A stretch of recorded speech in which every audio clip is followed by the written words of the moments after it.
हाँ, तो कल हम ये बात कर रहे थे ना कि आपके डायलॉग्स नॉर्मल होने चाहिए, बातचीत नॉर्मल होनी चाहिए। हाँ हाँ, तो ये तो मैंने कल बोला कि आजकल एक्टिंग वही चल रही है। जैसे टीवी में अभी भी बहुत पुराना काम कर रहे हैं, अगर आप वैसा नहीं करोगे तो फिर डायरेक्टर बोलेगा अरे करना वैसा करना, और गुस्सा कर, थोड़ा और ये कर, थोड़ा और वो कर, ज़बरदस्ती करवाते हैं। जैसे टीवी में आज भी ख़राब एक्टिंग होती है, बहुत गंदी एक्टिंग होती है टीवी में। हाँ, टीवी में बहुत ख़राब एक्टिंग करवाई जाती है, आप नहीं करोगे तो डायरेक्टर पीछे से गाली देगा, जानबूझ के करवाएगा। अच्छे एक्टर्स की परफॉर्मेंस ख़राब होती है टीवी में, इसलिए लोग अच्छे जो एक्टर्स होते हैं वो टीवी अवॉइड करते हैं। अनलेस अनटिल आप अगर टीवी में लीड कर रहे हो, पहले लीड कर रहे हो, तब थोड़ी बहुत आपकी चलेगी, आप अपने हिसाब से कर पाओगे। लेकिन जब आप कोई भी छोटे कैरेक्टर्स करते हो, बहुत मुश्किल है, बहुत ओवर एक्टिंग कराते हैं वो। टीवी की ऑडियंस बहुत अलग है, ज़बरदस्ती करवाते हैं, अच्छा नहीं लगता वो। तो हमेशा अपना माइंडसेट ये रखो कि अच्छा काम करना है, अच्छे कंटेंट पे काम करना है।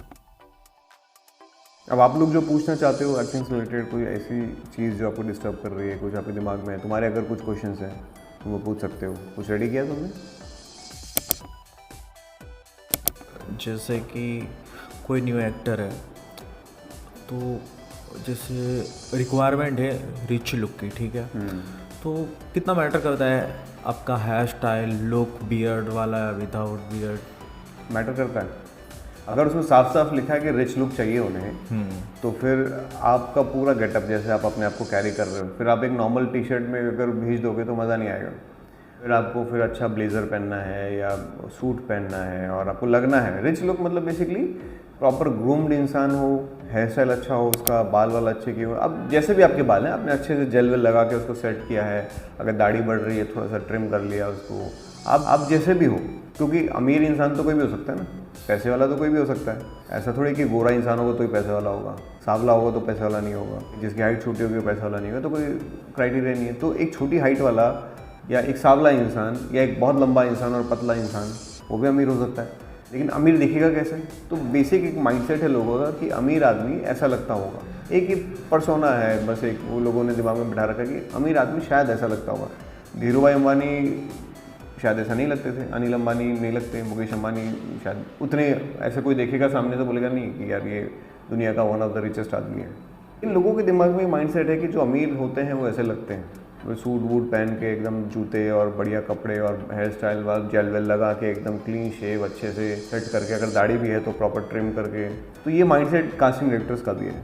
अगर आपको ऐसा बोला गया है रिच लुक, तो फिर रिच दिखना है उनके हिसाब से, जिसका रियलिटी से कोई लेना देना नहीं है, बट उनके हिसाब से रिच लुक। और जनरली टीवी में यही होता है, rich look rich look rich look. कोई भी कैरेक्टर हो, समोसे बेचने वाला rich look, we need a cab driver rich look. वो समझ ही नहीं है कुछ, उनको बस एक रिच लुक चाहिए। तो अगर वो ऐसा कह रहा है आपसे सामने से जानबूझ के रिच लुक चाहिए, तो भाई ठीक है, उनके हिसाब से कपड़े वपड़े पहन के अगर बना सकते हो तो बना दो, वही रिच लुक है। साड़ी में आप देखो कि साड़ी में भी बहुत सारी वैराइटीज़ होती हैं। आप कोई ऐसी साड़ी जिसको पहन के आपकी पार्टी फंक्शन में जा सकते हो, वैसा वाला वो हो गया। या फिर वेस्टर्न ड्रेस कुछ पहन सकते हो, वेस्टर्न आउटफिट है, वेस्टर्न कुछ ब्लेजर वगैरह वो सब पहनो, ब्लेजर पहनो हो सकता है। सर वन मोर क्वेश्चन, अगर किसी मैथोलॉजी की मतलब कास्टिंग चल रही है, उसमें अगर ऑडिशन मंगवाया है, ठीक है, तो उसका कॉस्ट्यूम कंपलसरी है कि वो मैनेज करके पहन के ही आपको करना है, या फिर आप नॉर्मल कपड़ा? माइथोलॉजी में तो आप कोशिश करो कि बेयर बॉडी हो, मतलब ऊपर आप कुछ ना पहनो, नीचे कोई धोती टाइप का कुछ पहन लो और ऊपर से को कपड़ा रख लो, कुछ पिंक कलर का या फिर सैफ्रॉन कलर का या रेड कलर का, कुछ ऐसा रख लो। माइथोलॉजी जैसे रामायण, महाभारत, इस तरह के जो शोज होते हैं ना, तो उसमें बेसिकली ऊपर उनको बेयर बॉडी देखना है, आपकी बॉडी कैसी है वो देखना है। क्योंकि ज़्यादातर जब माइथोलॉजी अगर आप कोई भी कैरेक्टर करते हो तो ऊपर कोई कपड़ा होता नहीं है ना, ऊपर तो सिर्फ नॉर्मली एक वो गमछा टाइप का कुछ होता है, या फिर आपके ज्वेलरी होते हैं, आभूषण होते हैं। पुराने ज़माने में ऐसा मानते हैं लोग कि उस तरह के कपड़े पहना करते थे। तो बेसिकली उनको देखना है कि आप बिना कपड़ों के, बिना शर्ट के कैसे लगते हो। बिना कपड़ों के मतलब पैंट तो पहननी होती है, नीचे कुछ ना कुछ धोती वगैरह कुछ, हाँ धोती पहन लो या पैंट पहन लो या हाफ पैंट पहन लो, जो भी है चलेगा लेकिन टी शर्ट या शर्ट नहीं चाहिए, हाँ बेयर बॉडी चाहिए होती है। और माइथो सेगमेंट अच्छा है, अगर कोई करना चाहता है तो माइथो में बैक टू बैक काम मिलता है, बहुत सारा काम है, क्योंकि माइथो के आर्टिस्ट बहुत लिमिटेड होते हैं। बट मेरे को लगता है कि मैं मैथ वो वाला जो आप कैरेक्टर बोल रहे हो मैथोलॉजी वाला वो मैं नहीं कर सकता। हिंदी उनको बहुत वैसी चाहिए, ठोस शुद्ध हिंदी संस्कृत वाली हिंदी चाहिए होती है उनको, और वो बड़ा रट्टाफिकेशन वाला काम है, उसमें तुम ज़्यादा इम्प्रोवाइज़ नहीं कर सकते हो, जो तुमको मिला है डिपेंड करता है। अब जैसे तुम क्या कैरेक्टर प्ले कर रहे हो, अगर कोई रामायण जैसे सीरियल में काम कर रहे हो तो तुम बहुत सारा उसमें वेरिएशन दे सकते हो, बहुत कुछ कर सकते हो, इम्प्रोवाइज़ भी कर सकते हो, और वो हिंदी बहुत ज़्यादा हार्ड नहीं होती है। लेकिन अगर पुराण जैसे विष्णु पुराण में काम कर रहे हो, आप देवताओं का कैरेक्टर कर रहे हो, तो उसमें फिर आप ज़्यादा खेल नहीं सकते।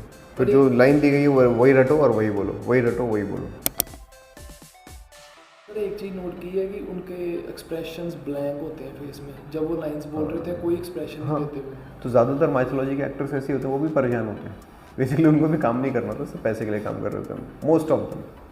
कुछ लोग ऐसे हैं जो एक्चुअली में एंजॉय करते हैं, बट ज़्यादातर मैंने देखा है कि एक्टर्स सिर्फ पैसों के लिए काम करते हैं माइथोलॉजी में, क्योंकि उससे कोई खास प्रोफाइल बनता नहीं है किसी का।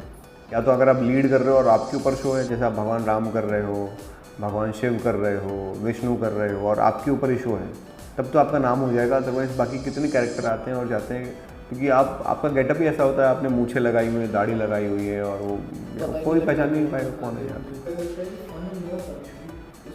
हाँ, कुछ नया नहीं कर सकते, कुछ अपना नहीं कर सकते, कुछ अपना वेरिएशन नहीं दे सकते हो। लेकिन जब आप कोई फिक्शन कैरेक्टर करते हो, कोई ऐसा शो कर रहे हो या कोई फिल्म कर रहे हो, उसमें आप बहुत कुछ कर सकते हो, बहुत नई चीज़ें कर सकते हो। लेकिन भगवान के साथ एक्सपेरिमेंट नहीं कर सकते ना, तो गड़बड़ हो जाएगी वो तो लिमिटेड चीज़ें ही होंगी। जो भगवान जो इमेजिनरी है हमारे दिमाग में, इमेजिनेशन है कि भगवान ऐसा करते होंगे, तो आप वही कर सकते हो।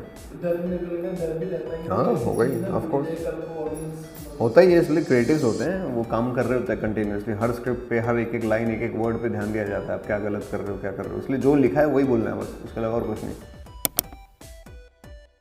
जब हम कोई फिल्म करते हैं, फिल्म में हमें क्या बोलते हैं, on the spot script director खुद बोलता है ये बोलो बोल के, मतलब वो स्क्रिप्ट हाथ में नहीं देते हैं। ऐसा क्यों सर? मतलब होते हैं कुछ लोग ऐसे काम करते हैं। हाँ, अब जैसे मेरे को उधर हुआ ना शूट सर, मेरे को स्क्रिप्ट ही नहीं दिया, मेरे को ना ये वाला परमिता तुम्हारा ये वाला ये डायलॉग है, इसको ये करो, मतलब इस टाइप का, मतलब करो ऑन द स्पॉट, परमिता ये बोलो जल्दी है, ऐसा करके मतलब करते हैं लोग ऐसा, मतलब कुछ स्टाइल होता है लोगों का। और बड़ा बस भी यही करते हैं ना, वो भी वही करते हैं। ऐसे नहीं, मतलब कभी कभी कुछ अच्छे जो डायरेक्टर्स होते हैं वो करते हैं।